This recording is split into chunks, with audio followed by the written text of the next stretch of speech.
Hello everyone! This is a live video, so hello and welcome. I'm going to be making a custom olive oil soap today. This custom soap is for a customer who has allergy to coconut and palm oils, so she needs a Castille soap which is made with only olive oil. Except that I'm not only using olive oil, I'm also using some organic cocoa butter, which is what she selected as a butter choice, and she also wants some goat milk. So I have some fresh, creamy goat milk. Look how creamy that is. You can just tell how creamy it is. So, the last video I made, I was cutting frankincense soap, and it got marked as not suitable for all audiences because I don't know why, but maybe because frankincense is just so sexy. So, anyway, just that's very strange. I don't know why that happened, but if you can't see my last video, you might have to sign in because it got marked as adult content or something like that. I don't know, because the soap was just way too sexy for YouTube or for whatever reason. So if you have a problem, you would have to sign in or it might not be available for you. I requested to get it removed or to get it reviewed, so I'm just waiting for that. And I'm going to get started here in just a second. I am pulling up my chat log.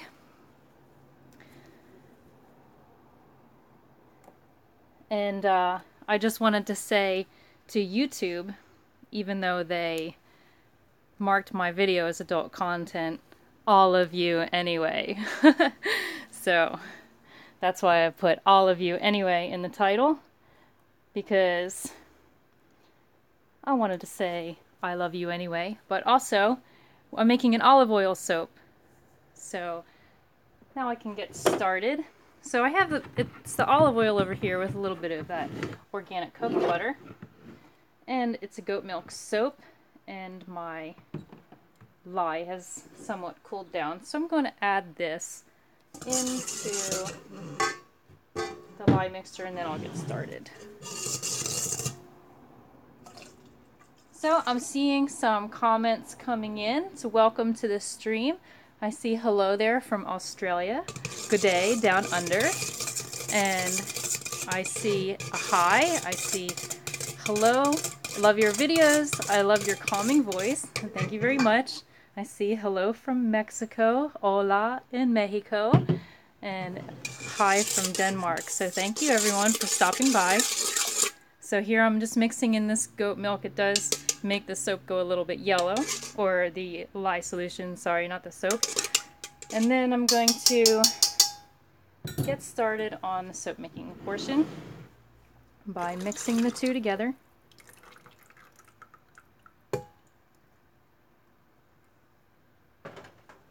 Okay.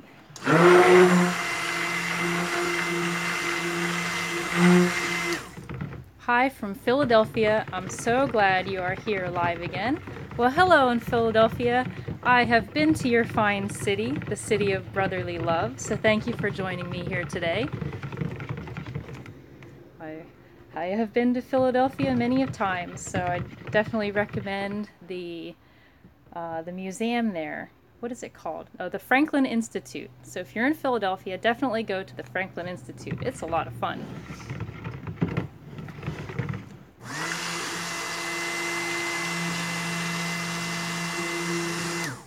So now I'm just mixing up this soap. I'm noticing that I'm kind of casting a shadow. So I'm going to try to open the window over here and see if I can let in some light, even though we're not getting very much light today.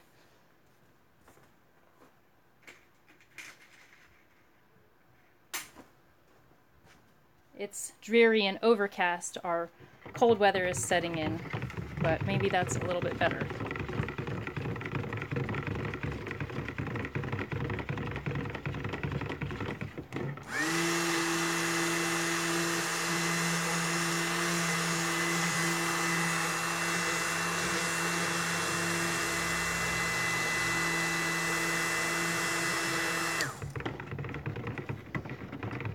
So the olive oil soap the process is the same. It's just like any other soap, except it kind of takes longer to set up. So I just have to keep stirring and waiting.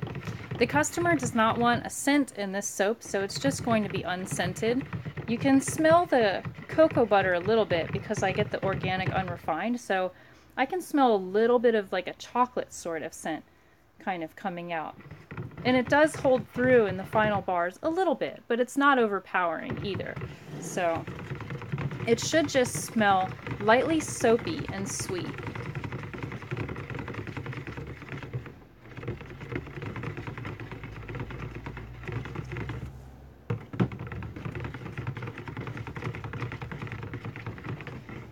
So I'm just kind of mixing and waiting for it to go. The kind of boring part.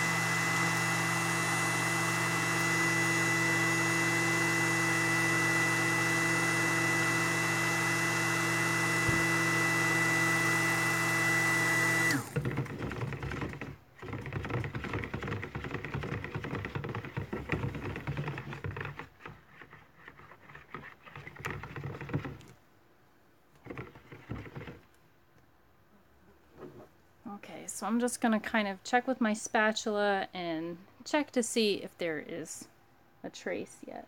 Oh, I got a message. I never remember to turn off my notification sounds in the videos.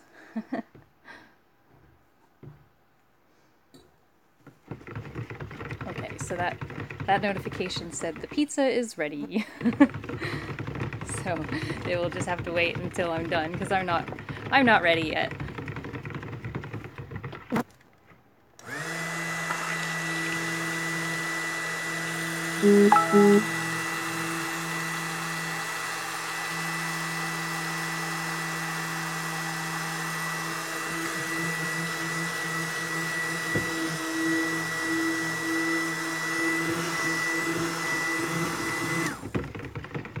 I have a question in the chat. How long do you cure this one for? Thanks.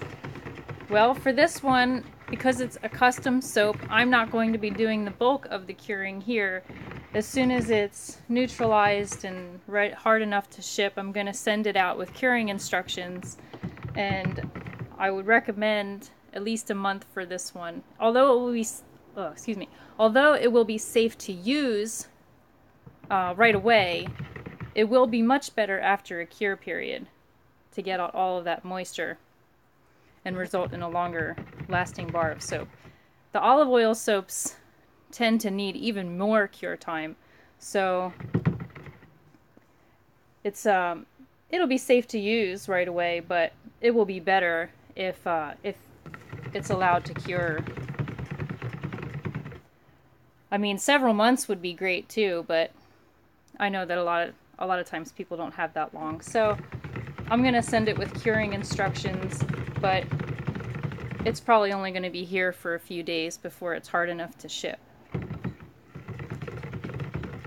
So I hope that answers the question. I'm not going to be fully curing it here though, because it's a custom soap, and this customer has ordered from me before, and so they should be aware of the curing instructions since they've already received them. They ordered another loaf too for a gift that has the ingredients they're allergic to. I'm going to be making that one next, and so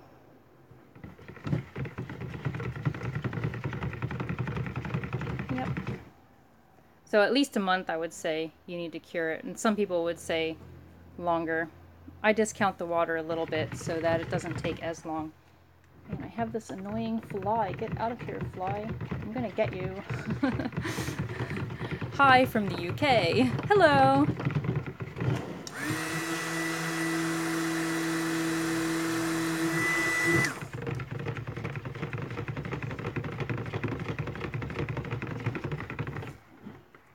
Okay, I'm gonna give it another check here to see how we're going. I'm kind of blocking my light and it's hard to see.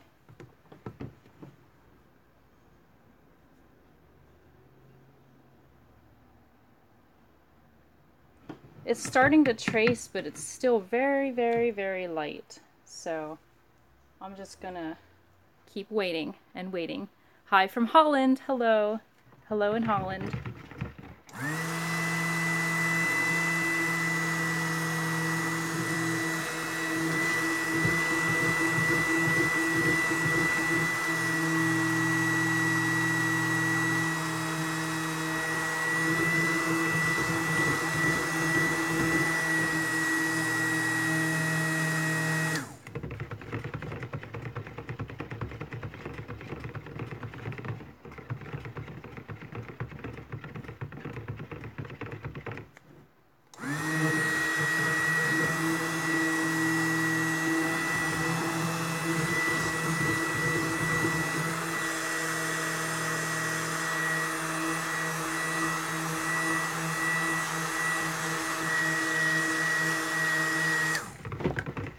So I'm sorry if this video is a little bit more boring than usual. It does take a while for this soap to set up though, so I just have to wait. Okay, I have a question. Hello from California. How much is this batch, 1 or 2 pounds? So this is the mold that I'm using. I call it a 2-pound loaf, although it's really closer to 2.5, but I just call it 2. So even though it's a little bit more than 2, I just call it a 2-pound. Big hug from Iraq. Hello in Iraq, and thank you for joining my video.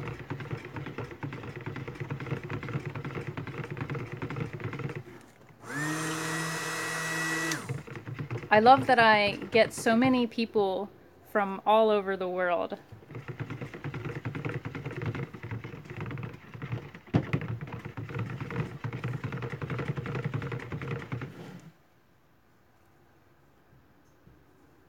Okay, I'm trying to see in here to see.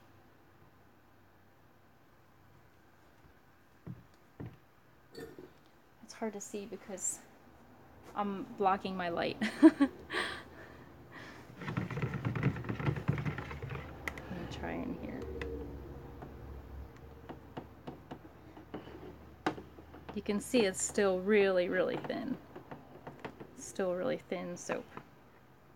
So I definitely don't want to pour it too soon. I want to make sure that it's definitely at a trace. Okay, so if you just joined, I'm making an olive oil soap today, and it has olive oil, and then it also has some cocoa butter in it. So that is the soap, and it takes quite a while for it to get to trace because of it being an olive oil soap, but you know, I'm just waiting.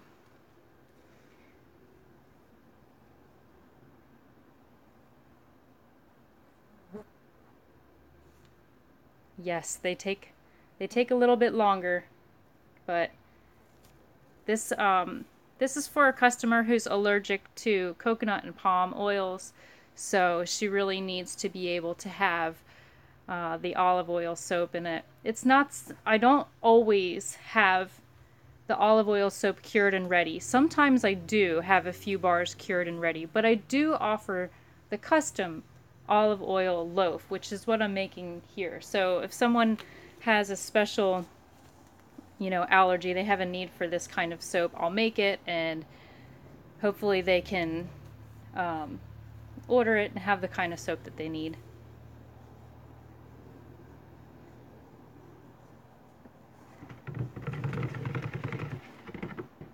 So not everyone likes the olive oil soap because the lather is not as good, or it's not as bubbly, it's not as foamy. It still cleans you just fine. It still works to cleanse your body, so in that regard, and it's also it's very easy on the skin. So if you have sensitive skin or you need something more gentle, the olive oil soap is a great choice for that.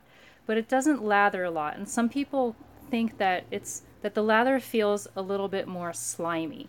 So it works, but it doesn't bubble quite as much. Some people really like it. Some people might not prefer that because we're kind of trained to think that bubbles are like necessary, if that makes sense. So this is just no fragrance, no colorant, no essential oil, just mostly olive oil and a little bit of cocoa butter, and then the goat milk, which I put in earlier.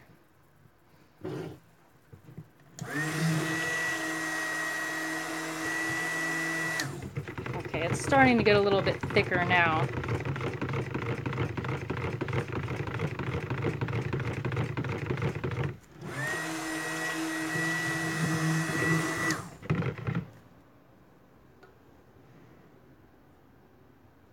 So something interesting that happened to me on Sunday was I was driving through a tornado watch, or no, a tornado warning. Yeah, the bad one, where it's like there definitely was a tornado somewhere. It wasn't exactly where I was, thank goodness, but it was really scary. And the driving conditions were awful, and the rain was so coming down so hard, and the wind was so strong that it blew my windshield wipers straight off of my car, and I didn't know what to do. I was on the highway, and it was just really awful. Actually, first it started with just the driver's side wiper, just blew right off the car.